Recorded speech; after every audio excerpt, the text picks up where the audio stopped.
تۆ یەکەمی گفتوگۆکانمان باس لە بارودۆخی سیاسی عێراق دەکەین دیارە هەروەک ڕوونە و دەبینرێت لە ئێستادا لایەنە سیاسیەکانی عێراق هاوشێوەی پێشووتر لە لێک نزیکبوونەوە لە نێوانیاندا ڕووی نەداوە و لە ئێستادا کۆبوونەوەکان گفتوگۆکان لەسەر هەڵبژاردننی پۆستی سەرۆکۆمار و سەرۆکوەزیرانە و لایەنە سیاسیەکانی عێراق داوا دەکەن کە بە زووترین کات هەم لایەنە کوردەکان و هەم لایەنە سیاسیەکان لەسەر هەڵبژاردننی پۆستەکان خۆیان یەکلای بکەنەوە و تاکو با زووترین کات حکوومەتی نوێی عێراق پێکبێندێ و هەروە ئەمڕۆژ کۆبوونەوەی سەرۆکی فراکسیۆنەکان کە سەرۆکی فراکسیۆنە کوردیەکانی شتێدا بەشدارە جارێکی دیکە کۆدەبنەوە و باس لە بارودۆخی عێراق و هەڵبژاردننی سەرۆکۆمار و سەرۆکوەزیران دەکرێت چاوەڕوانیەکان بۆ پێگەنانی حکوومەتی نوێ لە ئێستادا بەکوێ دەگەن و ئەم کۆبوونەوانە تا چەندە کاریگەری لەسەر یەکلایبوونەوەی پۆستەکان و پێگەنانی حکوومەتی نوێی عێراق دەبێت ئەم بابەتانە گفتوگۆ دەکەین بە میوانداری دکتۆر بڕیار ڕەشید ئەندامی ئەنجومەنی نوێنەرانی عێراق. دکتۆر سپاس بۆ ئامادەبوونت بە خێراتی. زۆر سپاس. خوێندنەوەی تۆ لەسەر ئەم کۆبوونەوانەی کە تایبەتە بە نزیکبوونەوەی لایەنە سیاسیەکان وەروەها هاوکات بۆ دیاریکردنی کاندیدێک بۆ پۆستەکانی سەرۆکۆمار و سەرۆکوەزیران خوێنەوەی تۆ بۆ ئەمە چییە؟ تەبەن بابەتەکە دەمێکە درێژەی کێشاوە کۆبوونەوەکان بە چەند قۆناغ و بە چەند مەرحلەیەکی زۆر تێپەڕیەوە ئەوەی کە گرنگە ئەوەیە کە تا ڕادەیەک بربەستێک نەماوە لە ڕابردووە ئەوەی کە بیانووی سەرەکیەوە بۆ کە نێوماڵی شیعە ڕێک نییە ڕزگاری نیشتیمانی بیرکردنەوەیکی ئێتاری تەنسیقی بیرکردنەوەیکی دواتریش ئەوترا ڕەوتی سەدر کاندیدی خۆی بیان بە شێوەیەک لە شێوەکان لەگەڵ ئێتاری تەنسیقیە هەماهەنگی نەبووم. ئێستا ئەمانە نەماوە ڕزگاری نیشتیمانی و جوودی نەماوە هەڵۆشاوەتەوە سەدر لە دەرەوەی ساحەی سیاسیە ئەوەی کە ماوە نێوماڵی شیعە و نێوماڵی کوردە چونکە سونە ئەتوانین بڵێن بەشی خۆی کە سەرۆکی پەرلەمانە بەدەستێناوە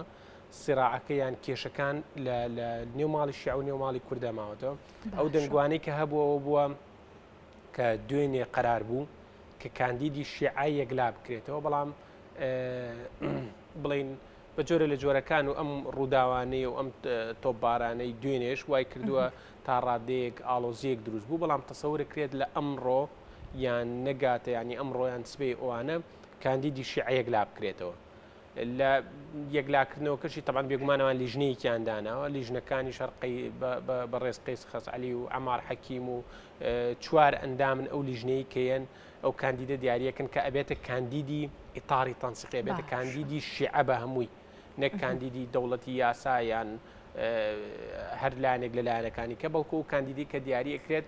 ئەبێ بە کاندیدی تەواوەتی شیعە لەم حاڵەتەیە چیەتە پێشەوە ئەوەیەتە پێشەوە کە ئەو فشارانەی بۆ سەر کورد و بۆ سەر کاندیدی سەرۆکۆمار دیاریکردنی کاندیدی سەرۆکۆمار زیادە بێت چونکە هیچ دەرفەتێک هیچ بیانوویەک نامێنێت و گرنگە لەم قۆناغەیە ئێمە بیرکردنەوەی حیزبە کوردیەکان بۆ شێوەیە بێت کە ئەم لۆدە و ئەم ڕێگریانە نەچێتە ئەستۆی حیزبە کوردیەکان و نەچێتە دکتۆر دواتر بازدا هەڵبژاردننی کاندیدی شیعە و کاریگەری لەسەر لایەنە کوردەکان دەکەین لە ئێستادا هەڵبژاردننی کاندیدی شیعە یاخود لە لایەنە سیاسەکانی عێراق بە شێوەیەکی گشتی دەکرێت کاریگەری هەبێت لەسەر خێراترکردنی پرۆسەی پێگەنانی حکوومەتی نوێ؟ بێگومان پەکەوتنی پرۆسی سیاسی لە عێراق لە مودەی ڕابردووە دوو هۆکار بوو یەکەم ڕێککەوتنی نێوماڵی شیعە دووەمیش ڕێکنەکەوتنی با بڵێن حیزبە کوردیەکان لەسەر کاندیدێک چونکە ئەمە پێش بۆ پرۆسی پرۆسی سیاسێکە بە ڕێکاری بە ئاسایی خۆیان بڕوا دەبێت سەرۆکۆمار هەڵبژێرێت سەرۆکۆماریش دوای ئەوە ئەو کەسە دیاری ئەکات کە کابینەکەی خۆی تەشکیل بکات باشەواتە لە ناو پەرلەمان و لە دیاریکردنی کوتلەی ئەکبەرە و لە دیاریکردنی ئەو کەسێک کە ڕاستپێرێ بۆ پێکەنانی کابینەکە بەڵام ئێمە لە پرۆسەیەکەما پەکمان کەوت بوو کە پرۆسی دیاریکردنی سەرۆکۆمار بوو عرفە سیاسەکەوا بۆ سەرۆکۆمار هەمیشە لایەکێتی نیشتیمانی بووە سەرۆکوەزیران لای شیعە بووە سەرۆکی پەرلەمانیش لای سوننە بووە بەڵام ئەم هەنگاوانەی مودەی ڕابردووی پارتی وای کرد کە معادلەکە بە تەواوەتی بشێوێنرێت تەنان تا دوێنێ و پێم وابێت دوێنێ بوو کە بەڕێز نووری مالکی قسەی لەسەرەوە کردەوەی نەمانتوانی بەدیلێک بۆ ڕێککەوتنەکانی بارزانی بدۆزینەوە هاتە ئەو ڕێککەوتنەی کە کردبووی ئێمە نەبووین بەو بەدیلی ڕێککەوتنە لەبەرەوەی بێگومان مەبەستی لەوەیە لە پەلەپەلەکردنیان لە هەنگاوە خێراکانیان تەنها لە پێناوی بەدەستهێنانی پۆستی سەرۆکۆمارە کە بە نەتیجەش واقعەکە و دۆخە سیاسەکە دەری خست کە قسەی لەسەرەوە کردو کەوتی ئێمە ئیتفاقیمان لەگەڵی کێتی نیشتیمانیە هەیە و ئەم اتفاقیە بەردەوامە و ئەمانە هەمووی ئاماژەن بۆ ئەوەی کە دوو ئەگەر ئەبێت لە بەردەم حیزبە کوردیەکانە یەکەمیان یان هەڵبژاردننی با بڵێن ڕێککەوتن لەسەر کاندیدی سەرۆکۆمار بێگومانە و کاندیدی کە یەکێتی نیشتیمانی دیاریەکات یان هەڵبژاردننیش هەموو ئاماژەکان بۆ یە کە سینناروی 2010 دووبارە بێتەوە و زۆر گرنگە ئێمە نت ینی لەم قۆناغانەیە خۆمان بپارێزین لە تێکدانی نێوماڵی کوردی ئێمە گرنگە کە هەموو ئەو فشارانی کە هەیە هەموو ئەو داخوازیانەی کە هەیە هەموو ئەو کێش و گرفتانی هی هەرێمی کوردستان هاوڵاتیانی هەرێمی کوردستان کە هەیە پێکەوە تەقدیمی بکەین بیکەین بە یەک فشار بیکەین بە یەک کارتی زەخت شەیەکێتی چ پارتی چه حیزبەکانی کە بەم شێوەیە بڕۆین ناو پرۆسی سیاسیەوە بۆ ئەمەوە ئاکات کە دەستکەوتەکان زیاتر بێت لە ئەگەری ئەنجام نەدان یا ڕێک نەکەوتن لەسەر سەرۆکۆمار ئێمە تەمەنا ئەکەین موزوعی سەرۆکۆمار نەبێت بە گرێک لای لایەنە سیاسەکانی تر لە ئەگەری دەرنەچوونی کاندیدەکان چونکە ڕوونە تاکو ئێستا کە حیزبە سیاسەکانی ترێ عراق لەگەڵ یەکێتی نیشتیمانیان و لە ئەگەری ئەنجامدانی هەڵبژاردن سینناروی 2010 بە تەکیدی دووبارە بێتەوە. دکتۆر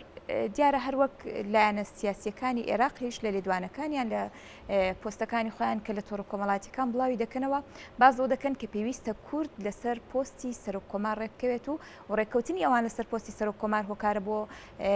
دەربازبوون لەم چەق بەستویەی کە لە ئێستا لە عێراقدا هەیە. لایەنە کوردیەکان هەنگاوەکانیان چۆنە هەروەک دەبیندرێت و لە دوێنێشدا کۆبوونەوە هەبوو بۆ ئەوەی لەسەر ئەو پۆستە یەکلایی ببێتەوانێ. هەنگاوەکان کۆبوونەوەکان بەرەو کوێ دەچێت؟ ئێمە ناتوانین بڵین کە تاکو ئێستا پکەوتنی پرۆسی سیاسی تەنها لەسەر کورد وەستاوە بەڵام لە ئەمڕۆ لە ئەگەری دیاریکردنی کاندیدی سەرۆکوەزیران لەلایەن شیعەکانەوە لەسەر کورد ئەوەستێ لەسەر وەستانەکەی کوردی زۆر ناخایەنێت و ئەم ڕێککەوتنە ئەگەر بکرێت لە بەرژەوەندی بەشێکی زۆری ئەتوانین بڵین لە بەرژەوەندی ئەگەر ڕێککەوتن بکرێت پارتی ئەبێت ئەوەندێکە لە بەرژەوەندی یەکێتی لەبەروی لە ئەگەری دووبارەکردنەوەی هەڵبژاردنە زۆر بەڕوونی دیارە و دەنگەکان دیارە کە لە ئەگەری ئەنجامدانی هەڵبژاردن بۆ سەرۆکۆمار دووبارە کاندیدەکە یەکێتی دەرەچێتەوە. ئەمەش ئەگەڕێتەوە بۆ بەدەر لە ئیتیفاقێکە بۆ ئەو باگراوندە سیاسی کە یەکێتی نیشتیمانی لە عێراق و لە بەغدا هەی بووە بۆ عرفە سیاسی کە ئەم سەرۆکۆمار لە پشتی یەکێتی بووە بۆ کۆمەڵێ نوقاتی زۆرە کە ئەتوانین بە تەفاسیل باسی بکەین بەڵام گرنگ ترینیان ئەوەیە کە ئێمە لەم قۆناغەیە لەوە تێبگەین ڕێکەوتن گونجاوترە ئەگەر لە بەرژەوەندی با بڵێن واش بکات کە کاندیدی پارتی بۆ منە لە دەرنەچوون بپارێزی بەڵام لە هەمان کاتەوە ئاکات کە پتەویەکی زیاتر لە نێوان حیزبە کوردیەکانە هەبێت هەماهەنگیکی ئەفو دیارە هەمووی هەڵوێستی لەسەر ڕێکەوتن هەیە ئەگەر بێت و لەسەر پۆستی سەرۆکۆمار ڕێک نەکەوتن و بە دوو کاندیدی جیاوازەوە لایەنەکانی کورد بەشدار بوون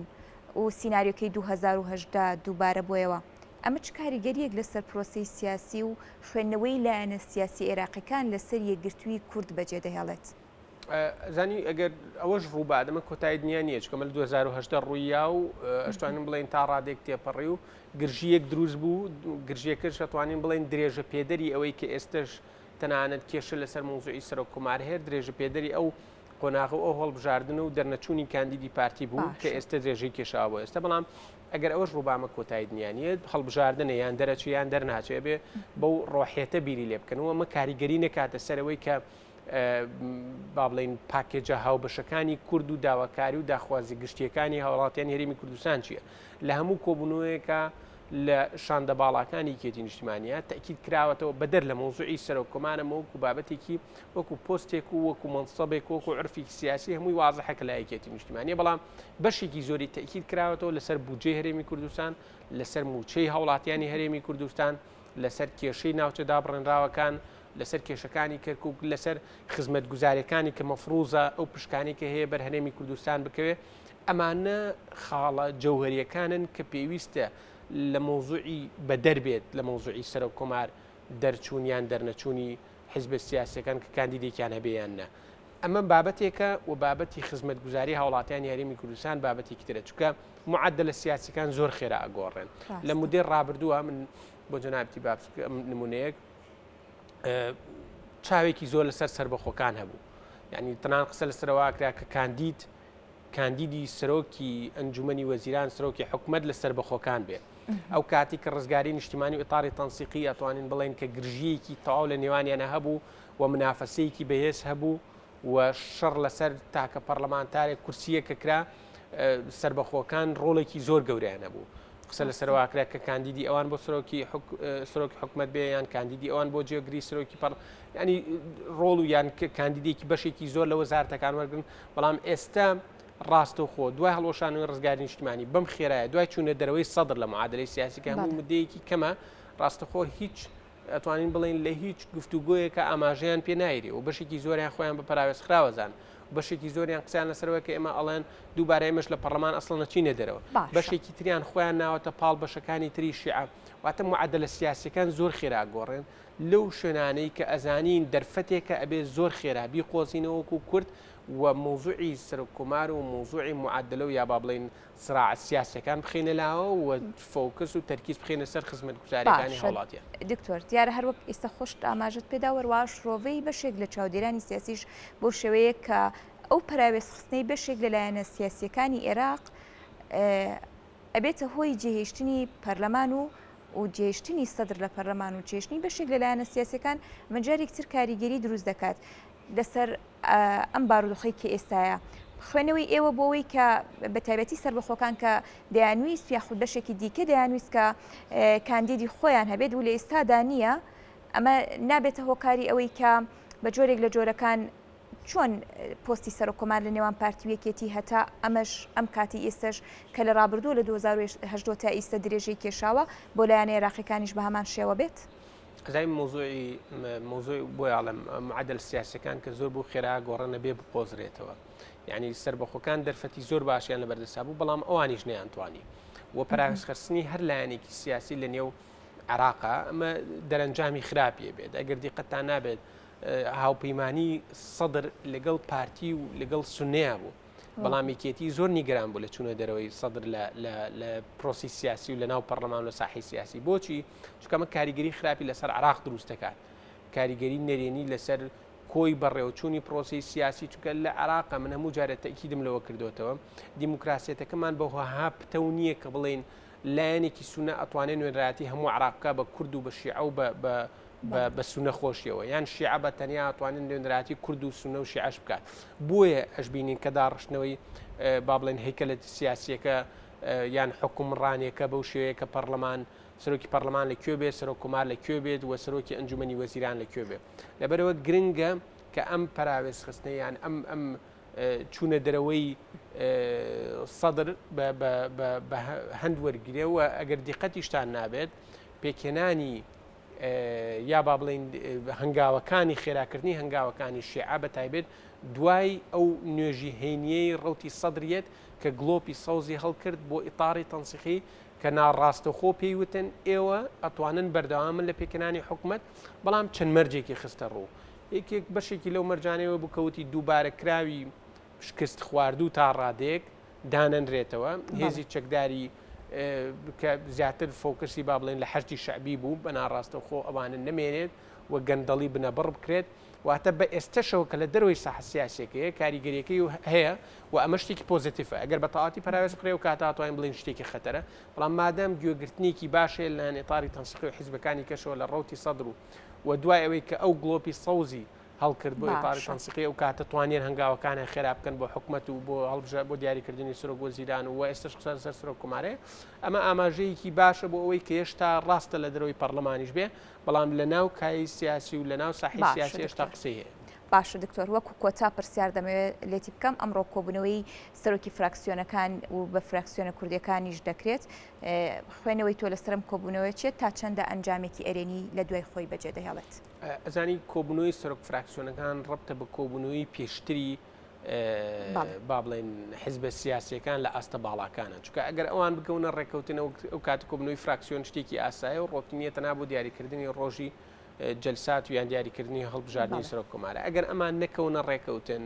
نەگەنە ڕێکەوتن و کاتە کۆبوونەوەی سەرۆک فراکسیۆنەکانیش هیچ دەورێکی نابێت بەڵام گرنگەوەیە کە ئێستا وەکوتم ئاماژەکان بۆیە کە ئەمڕۆ کاندیدی سەرۆک وەزیران دیاری بکرێن ئەگەر بەم شێوەیە تا ڕادێک لا بوو بێتنەوە کۆبوونەوەی سەرۆک فراکسیۆنەکانیش ئەنجامی ئەبێت و